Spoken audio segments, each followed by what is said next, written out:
আপনার ফেভারিট সেলিব্রিটির সব latest update পেতে সাবস্ক্রাইব করুন আমাদের চ্যানেলে আর বেল আইকনে ক্লিক করতে ভুলবেন না। টলিউড কন্যা কোয়েল মল্লিক কলকাতার নামী তারকাদের একজন। শুধু বাবার পরিচয় নয়, নিজের অসাধারণ অভিনয় প্রতিভা দিয়ে ইতিমধ্যেই টলিউডে নিজের শক্ত অবস্থান গড়ে নিয়েছেন। এই নায়িকার সাফল্যে জড়িত রয়েছে বেশ কয়েকটি সুপারহিট মুভি। চলুন তাহলে প্রিয় এই তারকার লাইফস্টাইল সম্পর্কে জেনে নেওয়া যাক। 2013 সালের 1 ফেব্রুয়ারি দীর্ঘদিনের বয়ফ্রেন্ড পরিচালক নিশপাল সিং রানের সাথে গাঁটছড়া বাঁধেন তিনি। এরপর ছবি থেকে অনেকটা দূরে সরে গিয়েছিলেন তিনি। বিরতি কাটিয়ে 2017 সালে আবারও মুভি জগতে ফিরেছেন তিনি। কলকাতায় জন্মগ্রহণ করা এই স্টারকে সবাই কোয়েল মল্লিক নামে চিনলেও তার আসল নাম কিন্তু রুক্মিণী মল্লিক। কোয়েল কিন্তু টলিউডের হাইয়েস্ট পেইড অ্যাক্ট্রেসদের মধ্যে একজন। সিনেমা প্রতি তিনি 18 থেকে 20 লক্ষ টাকা নেন। সবাই তাকে অভিনেত্রী হিসেবে চিনলেও তার আরও একটি বিশেষ গুণ রয়েছে, আর তা হলো তিনি বেশ ভালো নাচতে পারেন। কোয়েল মল্লিকের দেশীয় ঐতিহ্যবাহী খাবার খুব পছন্দ।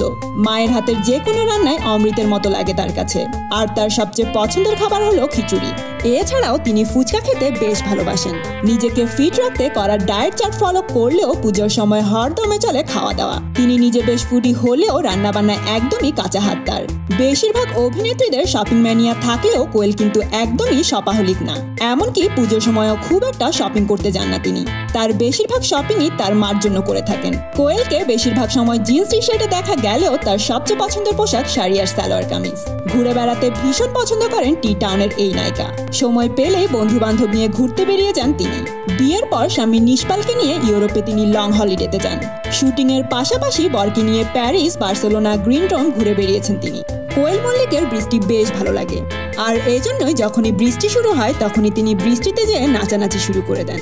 এছাড়াও তিনি বই পড়তে ভীষণ ভালোবাসেন, আর এজন্যই তার কালেকশনে আছে বেশ কিছু বই। ইন্ডাস্ট্রিতে অভিনেতা দেব ও জিৎ কোয়েলের বেশ ভালো বন্ধু। সেটে জিৎ কোয়েলের খুনসুটি যেন শেষই হয় না। জিৎ কোয়েলকে দুষ্টুমি করে ডাকেন চিরকি গাজনি বলে, আর কোয়েলও তাকে ডাকেন নাটের গুরু বলে। অভিনেত্রী কোয়েল কিন্তু বেশ কয়েকটি নামী কমার্শিয়াল যেমন ফেয়ার অ্যান্ড লাভলি, প্যানাসনিক ও ভ্যাজলিন ইত্যাদি প্রোডাক্টের ব্র্যান্ড অ্যাম্বাসেডর। বন্ধুরা, প্রিয় তারকার এই অজানা কথাগুলো জেনে কেমন লাগলো আপনাদের? কমেন্ট করে জানিয়ে দিন।